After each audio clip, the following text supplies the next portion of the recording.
His Excellency the President has, in exercise of the presidential prerogative vested in the head of state and government, pursuant to Article 132 of the Constitution, reorganized the executive. By dint of the presidential action, changes have been effected to portfolio mandate of ministries and state departments. The head of state and government executive action realigns ministries, state department, and Kenya's foreign service to optimize performance and enhance service delivery as set out in the administration manifesto under the bottom-up economic transformation agenda. The new portfolio responsibilities and changes are carried in Executive Order Number 2 of 2023 on the reorganization of the government of Kenya, and they are as follows. Number 1. Transfer of functions and reconstitution of ministries. Pursuant to Article 132(3)(b) of the Constitution, the following ministerial portfolios have been reorganized as stated. The portfolio mandate of the Office of the Prime Cabinet Secretary has been expanded to include the Ministry of Foreign and Diaspora Affairs. The Ministry of Public Service, Gender and Affirmative Action has been reconstituted and renamed as the Ministry of Public Service, Performance and Delivery Management. The Ministry of Tourism, Wildlife and Heritage has been reconstituted and renamed the Ministry of Tourism and Wildlife. The Ministry of Youth Affairs, the Arts and Sports has been reconstituted and renamed the Ministry of Youth Affairs and Sports. A new ministerial portfolio has been established as the Ministry of Gender, Culture, the Arts and Heritage. The State Department for Performance and Delivery Management has been transferred to the Ministry of Public Service, Performance and Delivery Management. The State Department for Culture and Heritage has been renamed as the State Department for Culture, the Arts and Heritage and vested in the Ministry of Gender, Culture, the Arts and Heritage. The State Department for Gender and Affirmative Action has been transferred to the Ministry of Gender, Culture, the Arts and Heritage. Reassignment of Cabinet Secretaries. In accordance with Article 152(5)(a) of the Constitution, the following Cabinet Secretaries have been reassigned as stated. Honorable Musalia Mudavadi, EGH, Office of the Prime Cabinet Secretary and Ministry of Foreign and Diaspora Affairs. Ms. Rebecca Miano, MBS, Ministry of Investments, Trade and Industry, previously held by Moses Kuria. Honorable Aris M. Wahome, Ministry of Lands, Public Works, Housing and Urban Development. Mr. Zakaria Mwangi Jeru, Ministry of Water, Sanitation and Irrigation. Honorable Penina Malonza, OGW, Ministry of East African Community, the Asset and Regional Development. Honorable Dr. Alfred N. Mutua, EGH, Ministry of Tourism and Wildlife. Honorable Moses K. Kuria, HSC, Ministry of Public Service, Performance and Delivery Management. Honorable Aisha Jumwa K. Katana, Ministry of Gender, Culture, the Arts and Heritage. Roman 3. Reassignment of Principal Secretaries. In accordance with Article 155(4) of the Constitution, the following Principal Secretaries have been reassigned as stated. Mr. Harasa Makelo, State Department for the Assets and Regional Development. Mr. Julius K. Koril, CBS, State Department of Water and Sanitation. Mr. Geoffrey E. Kaituko, State Department for Shipping and Maritime Affairs. Mr. Shadrach M. Mwadime, MBPS, State Department for Labor and Skills Development. Dr. Paul K. Rono, PhD, State Department for Crops Development. Mr. Idris Salim Dokota, State Department for Cabinet Affairs. Ms. Anne Wangombe, State Department for Gender and Affirmative Action.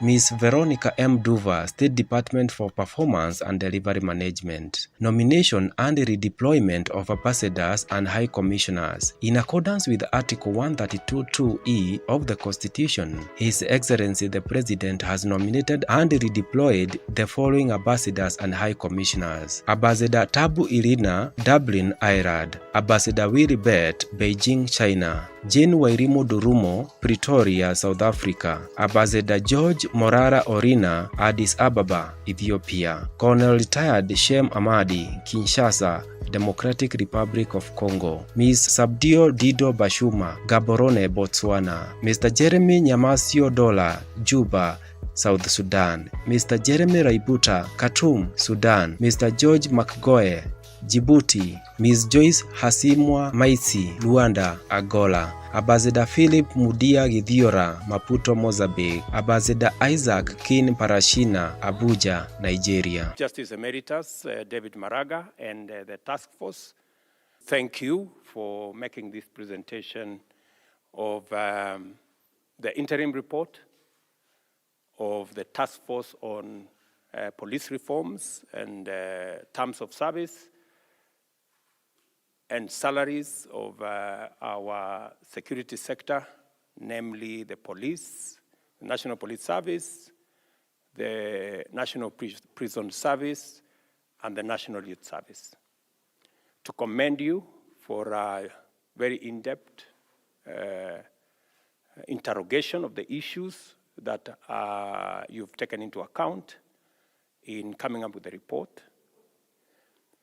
To confirm that we have made suggestions on what we think would improve and make the report even better. But the report is finally what your task force will bring to us.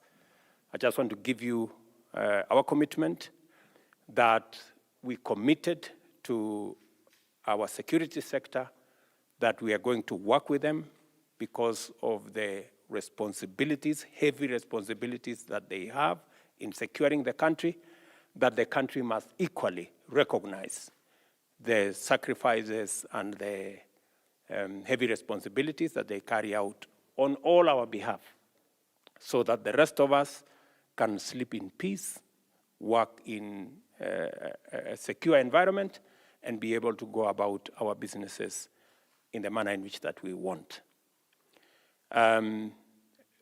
Taking into account what the report recommends, we will wait for the final report, and we have agreed that, Honorable Chairman, that the report should be presented latest in the next 1 month. And I will be sitting here waiting for that report in the next 1 month, because our policemen and women, the people in our Kenya prisons and our National Youth Service have been waiting. We know it was a huge responsibility. You have gone across the country. You've interrogated many people. You have listened to many presentations. You have also had various fora where you have listened to other members of the public. And that is as it should be, because we believe in public participation, so that every action that we carry out, every policy that we discharge has been informed by the widest possible public contribution of their ideas and suggestions. So 1 month. Meanwhile, having looked at the interim presentations that you have made and the interim recommendations that you have made, I think straight away we agree that, number one, we will now move the police, the prisons, and the NYS to the security sector to ensure that their remunerations and their terms of service are commensurate with the security sector. It is unfortunate that they haven't been treated that way all this while, and I think they deserve, in fact, the Constitution itself recognizes that they belong to the security sector. Number two, we have also agreed to the recommendation that there will be 2 entry points, one at the constable level and another one at the cadet level, so that we attract more professionals into the service and ensure that more people with requisite professional expertise can join the police. We now need more people in the sectors of cyber technology, many people who understand, because crime is evolving, and it is necessary for us to pick expertise that would help us manage new crime that is evolving in not just in Kenya, but also globally.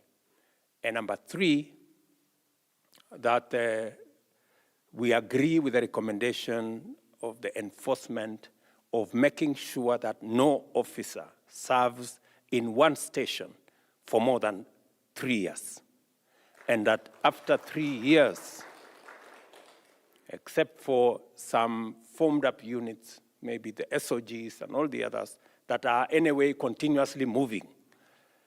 The other officers must respect, and the IG and his team must now work to make sure that all officers that have served more than 3 years need to move to the next station. And going into the future, it will not be possible for anybody to be promoted if they have served only in one station. Part of the requirement for promotion must be that you have served in different stations in the country, so that we have a wholesome view of the country, and also that no officer becomes accustomed to situations around any part of the country. So I think this is what I can say on an interim basis. The minister here will oversee the policy directions that we have agreed on. There are at least the 3 policy directions that we have agreed on, working, of course, with the IG and the chair of the National Police Service Commission to make sure that this moves forward. I want to ask our friends, the policemen and women of Kenya, the prison officers of Kenya, the members of the National Youth Service of Kenya, that I will make sure that we discharge our commitment to them. In the next 1 month, we will receive the final report. It is important that we begin, even as we look at the next 1 month, that whatever we have agreed on gets into implementation going into the future. And also that because we are digitizing government services across government, that all aspects of the police, including their salaries, their occurrence books, and all the other infrastructure around the police must now be digitized and accelerate the process of digitization so that it becomes a lot easier for Kenyans to interact with the police, to get service from our police, and to make sure that we deal with all manner of crime, both physical, online, and in all other spaces.